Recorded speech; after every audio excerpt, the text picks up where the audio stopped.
Olá, boa noite a todos, sejam todos muito bem-vindos a mais um episódio do nosso podcast Receto. Boa noite, pastor Lima. Boa noite.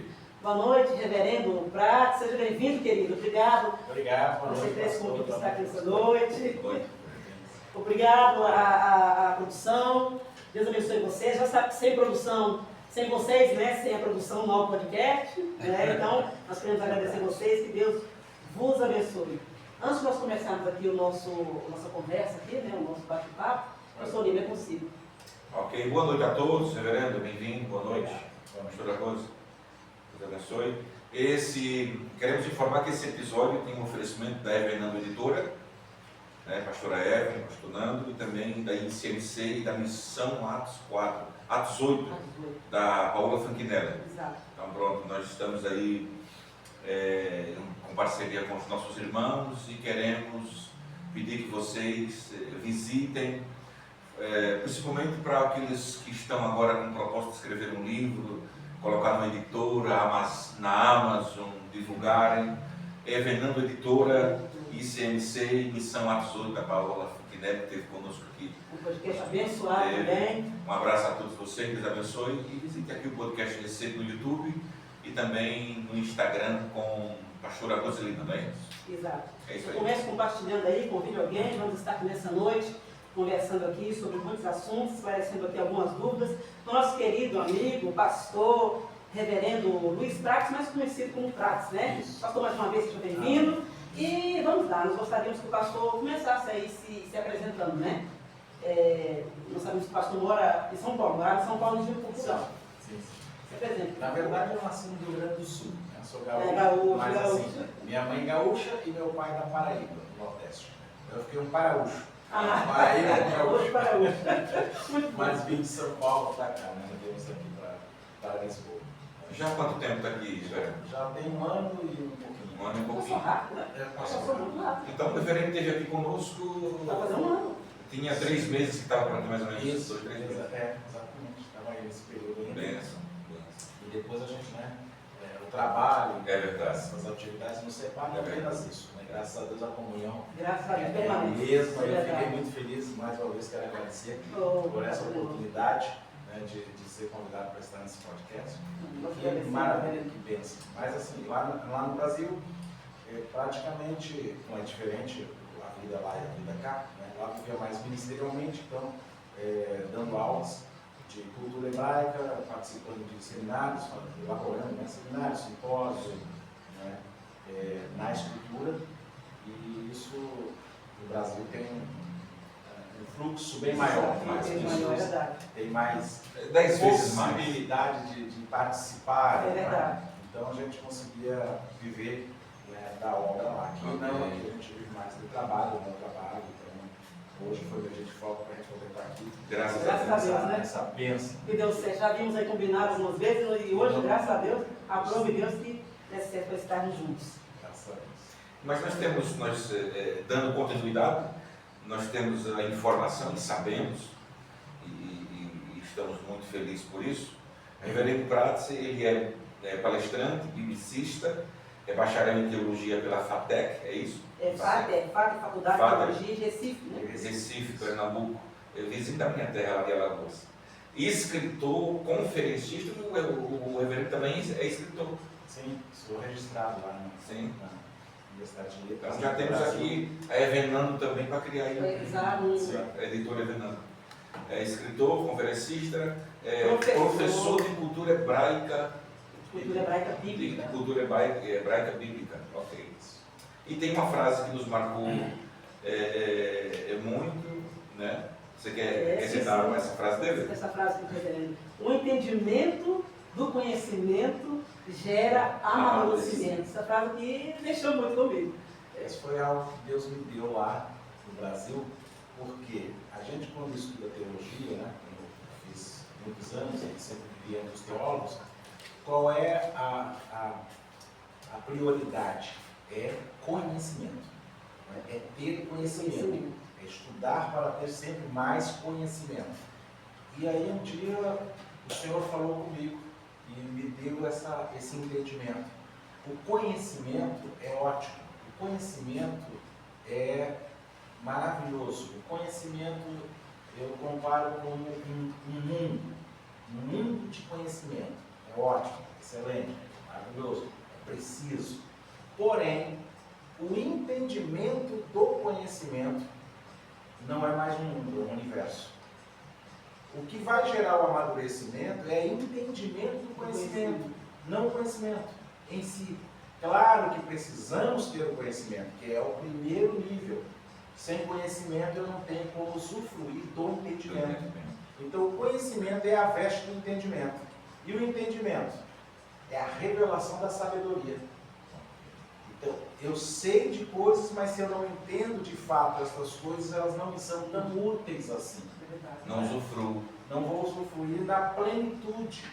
Porque é o entendimento que vai me dar esse amadurecimento real, genuíno, esse prazer interno de poder usufruir através do conhecimento.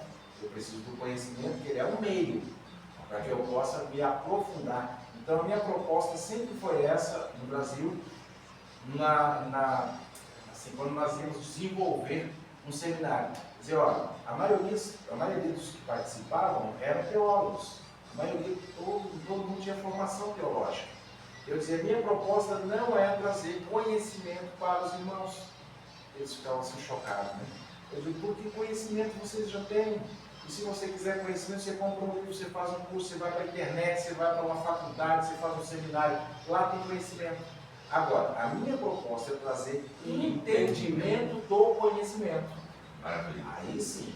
E aí, quando a gente começava a fazer as ministrações, eles realmente viram que existe essa diferença. Então, essa frase foi o Senhor que me deu e eu tornei ela um lema. Então, o entendimento do conhecimento é que gera real amadurecimento. Interessante, o reverendo falando disso aí, eu me lembrei já, eu estava conversando essa semana com uma pessoa e a pessoa falou exatamente isso para mim. Eu conheço Deus, mas eu não estou vivendo aquilo que Deus tem para mim. Então, eu tenho conhecimento, eu não tenho entendimento realmente dele. Né? Então, essa me chamou a atenção e agora eu já ouvi uma frase ontem, até da Camila Barros, está por aí, não sei se vocês ouviram aquilo, eu achei muito interessante. Ela disse que era como se ela dissesse, o que você sabe, ok, está bem, você sabe, mas se você não agir dentro daquilo que você sabe, não vai mudar nada. Ou seja, eu tenho conhecimento, eu sei, mas se eu ficar parado, não vai. Aí entra o entendimento. É o entendimento que vai fazer com que a sua consciência mude, porque aprender não é acúmulo de informação. Aprender é mudar. Se eu sei, conheço, tenho conhecimento, mas isso não muda, eu não aprendi. O entendimento me gera uma consciência que me faz mudar. Quando eu mudo, então, agora eu aprendi aquele conhecimento.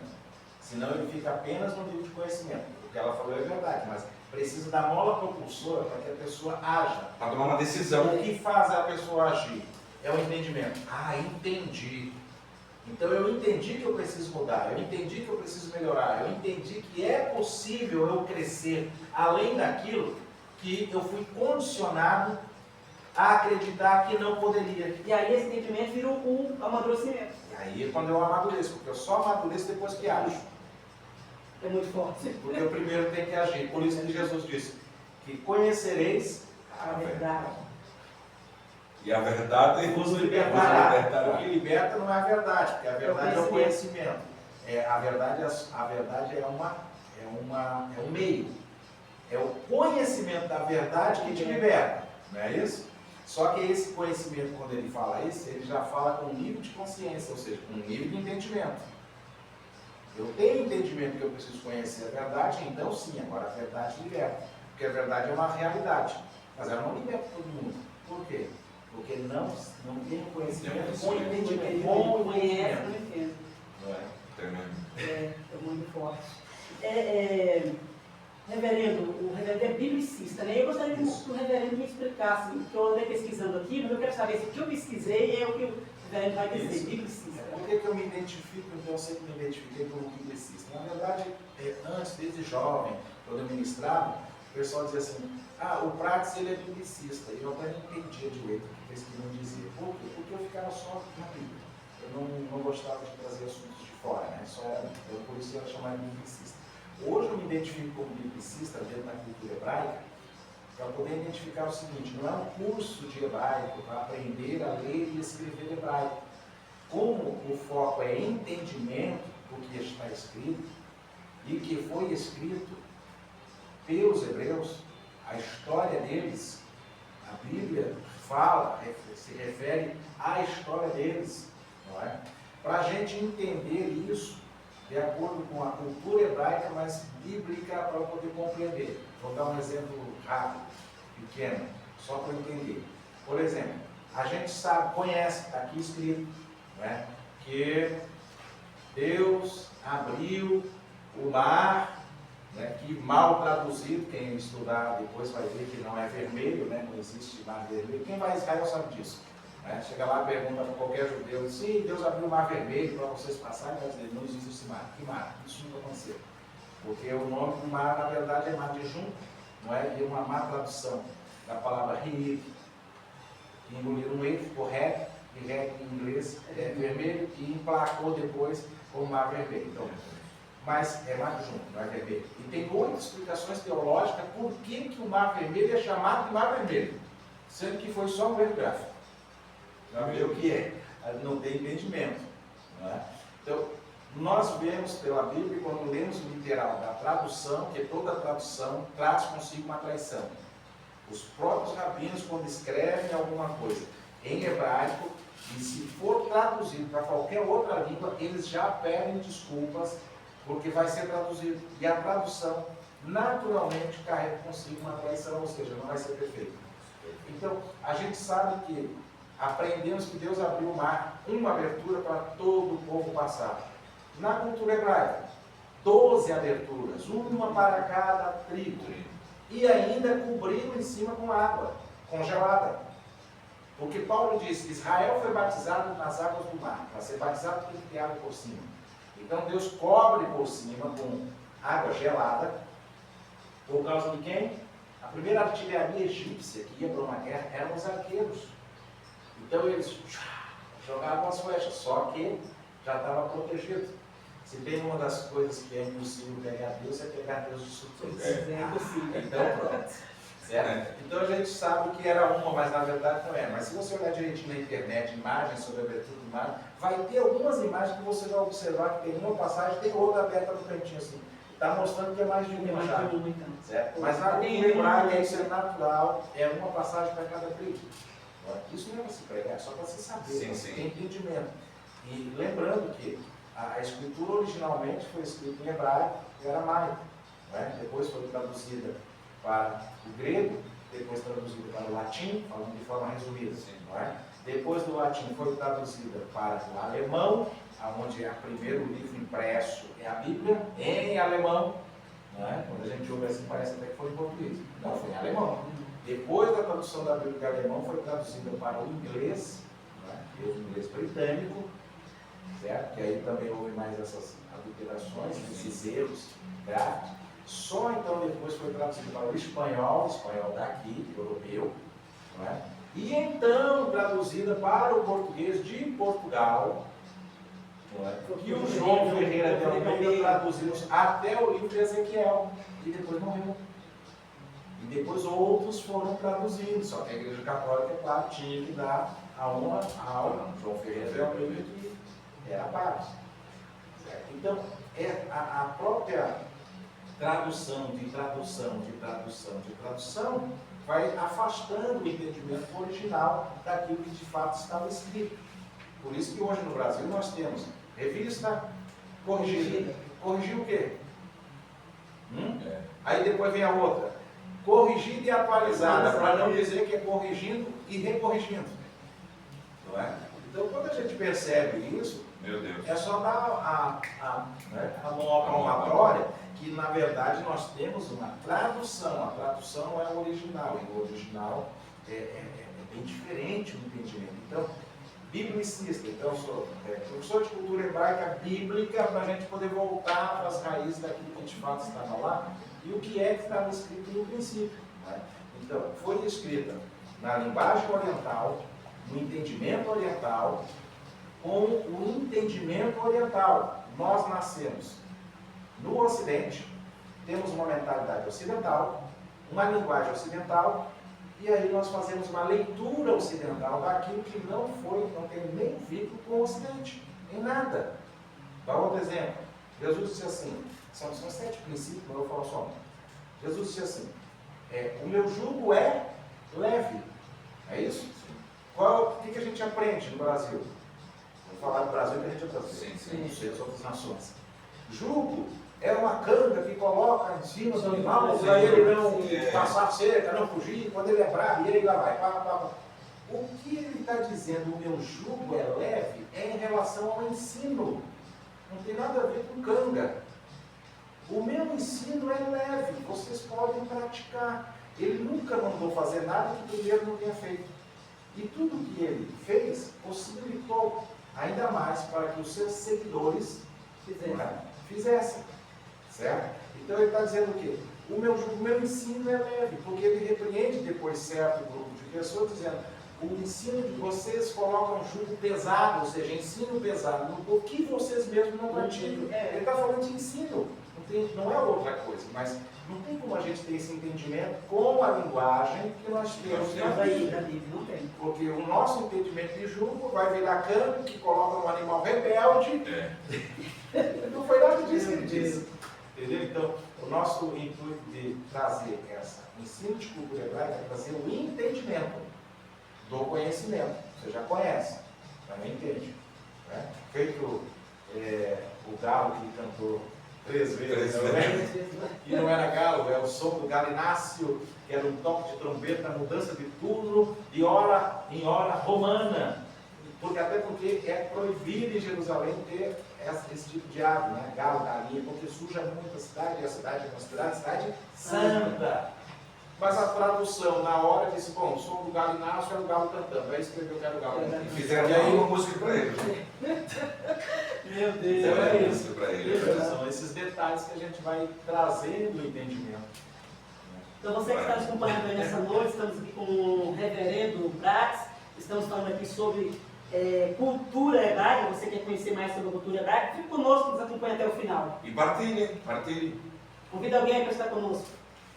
Então, reverendo, vamos continuar aqui. Vamos continuar a conversa aqui, né? Sim. Você tem uma pergunta aí e eu quero que você faça essa pergunta. Então vamos lá. Nós estávamos falando um pouquinho aqui nos bastidores, né? Mas é algo assim que nos traz um divisor de água muito grande, né? Com muita riqueza de detalhes. E nós queríamos, né, que o reverendo partilhasse conosco, também com nossos ouvintes que estão nos ouvindo nessa noite, aquela passagem do Evangelho de João, capítulo de número 5, que fala sobre a cura do paralítico. O paralítico que estava lá há 38 anos. O paralítico que estava lá há 38 anos, só que não é 38 anos. Vamos falar sobre isso. Vamos ver aqui. João 5. Os meus olhos já estão. Mateus, Marcos, Lucas. João capítulo 5. É isso? Está aqui. Isso.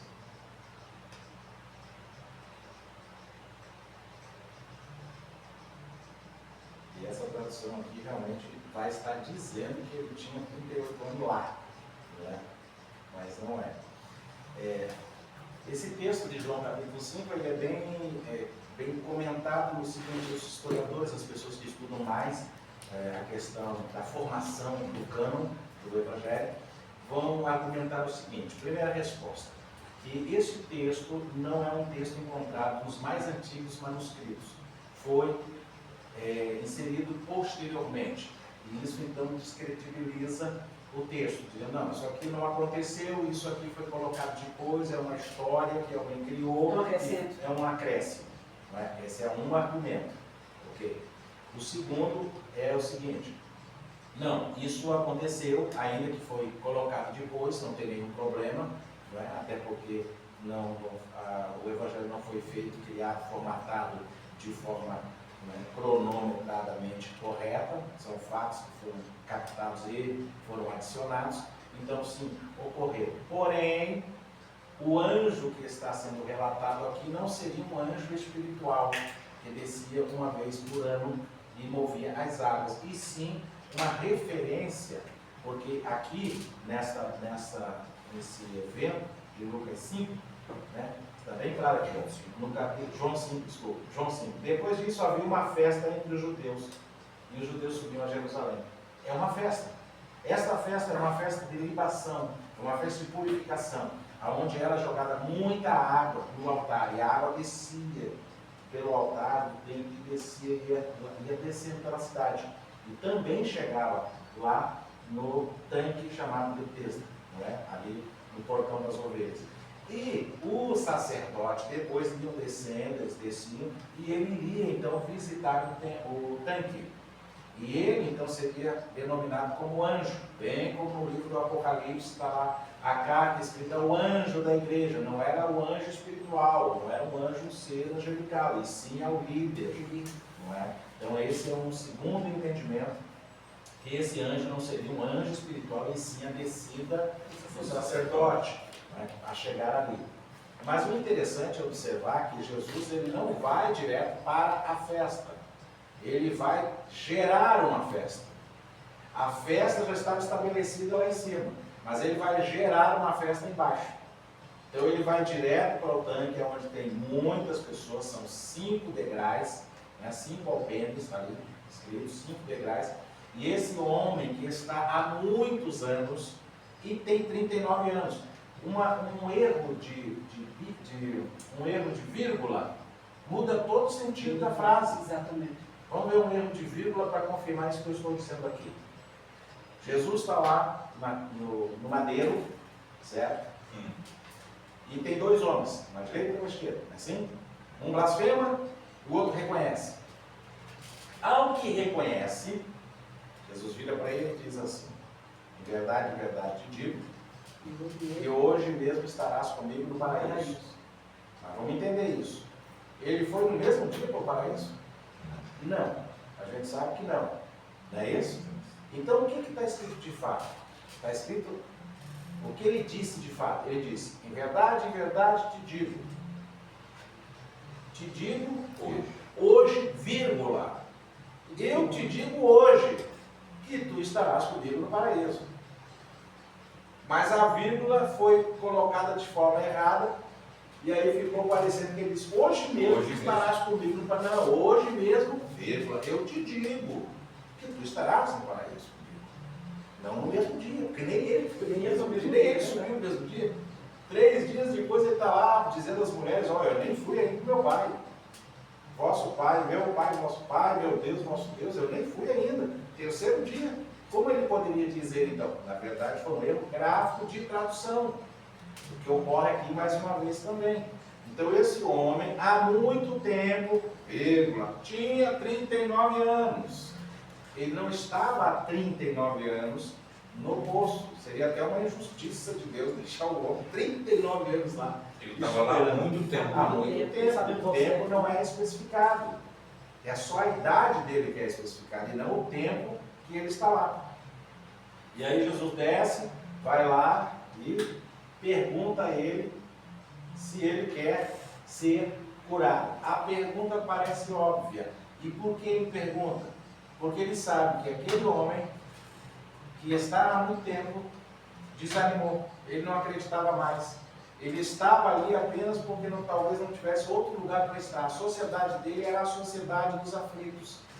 Era a sociedade dos que gemem, dos que se alimentam de dores, daqueles que não vivem do descrédito de si próprio, que fortalecem a sua própria fraqueza.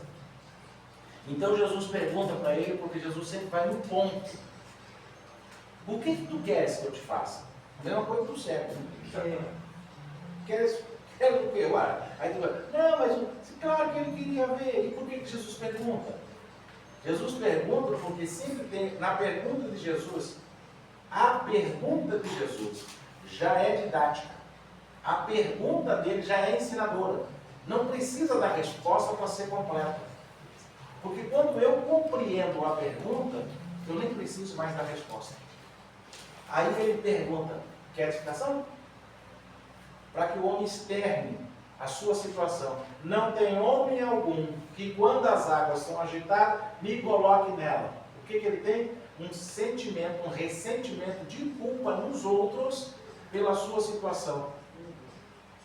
Não tem nada a ver com o anjo, com Jesus, com o céu, com Deus, com a cura. Ele está ali a julgar, a culpar os outros pela sua situação. E aí Jesus diz a ele assim: levanta, anda e toma a tua cama. Por quê? Porque se você deixar a cama aqui, do jeito que você é fraco, você pode até voltar para ficar aqui no lugar dos que ainda estão nessa situação. Só que era sábado, e sábado não podia trabalhar. Era sábado, na verdade, ele traduziu para nós, né? Era Shabat. Não poderia carregar a cama. Mas Jesus, quando manda ele carregar a cama, ele não está carregando a cama como um sentido de serviço. Ele está carregando a cama como um sentido de testemunho de que foi curado para a glória de Deus. Mas a interpretação de quem está de fora vai dizer como vão acusá-lo depois. Exatamente. Não é? No sábado ele curou. Mas não é porque curou o homem no sábado, é porque o homem, ao estar curado, carregava a cama da sua história velha, antiga, e que testemunhava que ele estava curado e que quem fez a cura não foi o anjo que desceu, e sim o Messias, que não era reconhecido, que estava vindo, que estava chegando. Aí aqui é 5 andares, 5 alpenes, porque o número 5 tem uma conotação muito forte, não é? De milagres. Por isso que a Torá escrita, que são 2 Torá, tem a Torá que chama Torá Tot, a Torá escrita e a Torá oral. Aqui explica é o entendimento. Aqui está escrita. Aqui está escrito é o conhecimento. Aqui explica o entendimento. Eu preciso do entendimento para compreender o conhecimento. Certo? Porque a letra é a veste. Assim como a veste veste o corpo e o corpo veste a alma. E o que é mais importante entre a veste e o corpo? O corpo. E o que é mais importante entre o corpo e a alma? A alma, porque a alma move o corpo e o corpo move a veste. E quem fica preso na letra é o que Paulo disse. A letra mata, porque a letra é apenas a veste. É o externo. Eu vou precisar, além do conhecimento, que é a veste, um entendimento, que é mais importante. Esse entendimento é que vai gerar o amadurecimento. Então o número 5 é 5, porque são 5 livros. Só que os 5 livros da Torá são para a elevação da alma do homem, que na cultura hebraica a alma humana tem 5 níveis. Certo? E ele desce os 5 degraus para poder elevar aquele que está embaixo.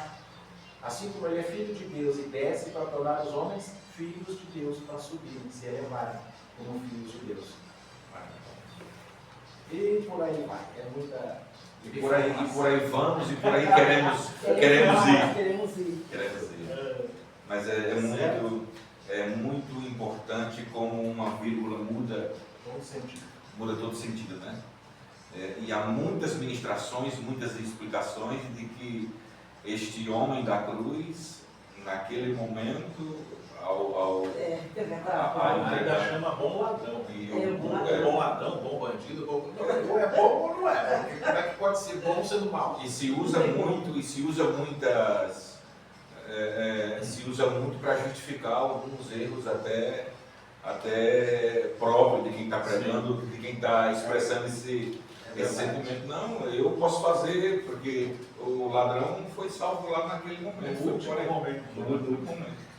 Reverendo, essa palavra que eu vi alguém dizendo um dia, lembro falando sobre isso, quando Jesus falava, em verdade, ele dizia 2 vezes. Alguém disse que Jesus dizia isso para não ter nenhuma dúvida de que ele estava mentindo. É isso mesmo? Em verdade, geralmente Jesus, quando ele dizia, ele falava 2 vezes. Em verdade, isso é para não haver dúvida do que ele estava dizendo. Quem explicou dessa forma. Certo.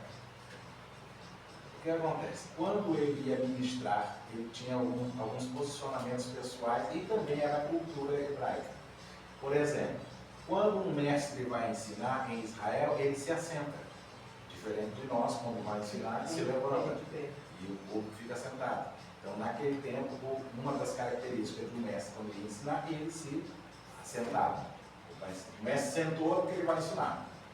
Outra característica do mestre, no caso de Jesus, ele dizia amém, amém, que foi traduzido como em verdade, como se precisasse aferir que o que ele está dizendo de fato é verdade. E ele não precisa disso. Porque ele próprio já é a verdade, sendo manifesta para externar aqueles que querem ouvir. E a palavra men, que tem 10 conceitos, só essa palavrinha, que é 3 letras em hebraico, para nós, na nossa cultura ocidental, ela serve de afirmação no final de alguma prédica. Não é isso? Depois que se fala, e para confirmar, amém. Então, o amém é no final. Não é assim? Sim. Em Israel, o amém era no início. Quando ele dizia amém, amém, ele está dizendo, o que eu vou dizer é verdade. Por isso vem essa interpretação, essa tradução de verdade, verdade. Mas na verdade ele não dizia verdade, M. A palavra verdade é M, em hebraico. Ele dizia amém. Então o amém já vinha, a partir de agora, o que eu estarei dizendo já está com o crivo da verdade. E isso perturbava. Porque aqueles que dizem, mas como assim? Tudo que ele vai dizer é a verdade? Tanto que um dia ele disse, né? Eu sou, não podia dizer eu sou, até hoje o judeu tem essa cultura, ele não diz eu sou professor, eu sou médico, eu sou. Porque eu sou é atribuído somente ao Eterno. E ele diz, eu sou. Aí ele disse o que era. Né? E como eles dizem? Eles não dizem eu sou, mas como eles dizem então? Eu queria saber como é que eles dizem. Então, quando alguém pergunta, né? Você não pergunta se é, você faz o quê? Ah, ok. Ele diz, Faço exerço a profissão de médico, de exerço, Mas eu trabalho, sou... não, eu sou reservado ao ao Eterno. respeito. Não é? Mas Jesus dizia, eu sou o Derek, o caminho, a Emet, a verdade, Haya, a vida, que são 3 níveis. Primeiro você tem que encontrar o caminho, porque caminho não é estrada. Então o homem na sua religiosidade, ele vive nas estradas da vida dele. É a música que fala isso. É verdade, é as estradas. Ele disse, eu sou o caminho, não a estrada. Porque caminho é mais elevado. Ele é o caminho, mas não é apenas o caminho, ele é o caminho vivo. Por isso que quando ele encontra Shaul Rachalia, Paulo, o apóstolo, Atos capítulo 9, e o Paulo está vindo por onde? Ele está vindo pela estrada de Damasco, e o caminho vivo o encontra e o derruba, para que ele agora saia da estrada e conheça o caminho. Meu Deus. Então o caminho é o primeiro nível, eu tenho que encontrar o caminho, para depois eu ter acesso à verdade. Que verdade? O conhecimento da verdade me liberta do quê? Das minhas verdades pessoais. Todas as nossas convicções, elas servem para nós por um período de tempo, mas ela não é a verdade. Ela é a verdade pessoal e passageira, provisória. A verdade absoluta de Deus não pode ser revelada a nós, senão a gente fica louco. Então é no conta-gota, é no decorrer dos anos, que a gente vai entendendo que as nossas verdades deixam de ser verdades. Hoje, o que você acredita hoje, você não acreditava. Exatamente. Há 10, 20, 30 anos atrás. Era diferente ou não era aquela velha? É diferente. E hoje você entende melhor. É um entendimento que gera um amadurecimento. Mas naquela época, o conhecimento que você tinha era a sua fé, era suficiente. Era seu alimento, era seu pão, e serviu. Não se joga pedra num poço que um dia matou a nossa sede. Exatamente. Mas eu tenho que entender que é progressivo. Então ele diz, eu sou o caminho, não a estrada. Toda religião é uma estrada. O caminho é o espiritual, é o vivo. E quando você encontra o caminho, então agora você vai se deparar com a verdade que confronta as suas verdades. Quando eu aprender a abrir mão das minhas verdades que vão se tornar mentiras, eu começo a receber a verdade divina que me amadurece. Para que eu possa ter o quê? Vida. Não existe vida em minhas verdades. Não existe vida fora do caminho. A vida, ela é uma essência de pureza que só pode ser revelada através da verdade. Quanto mais verdade eu concebo, eu recebo, eu assimilo, eu aceito, mais vida eu tenho. E então eu posso me conduzir pelo caminho. O caminho é elevado e é santo. Está escrito em Isaías. O caminho é santo. Por que o caminho é santo? Porque a vida santa que vem através dessa verdade santifica a minha vida. Eu não sou santo porque sou santo. Eu sou santo porque sou santificado. mas eu preciso ter esse nível de entendimento. Senão eu vivo na religiosidade, pensando que estou no caminho e correndo pelas estradas. Sem chegar a lugar nenhum. Meus irmãos, que maravilha, né? Que bom. Nós queremos mais uma vez dizer que estamos muito felizes, estamos sendo edificadíssimos aqui, através da vida do Reverendo Prats, e nós vamos, em nome do Senhor Jesus Cristo, continuar daqui mais um bocadinho. Também fiquem aí e já voltaremos. Amém.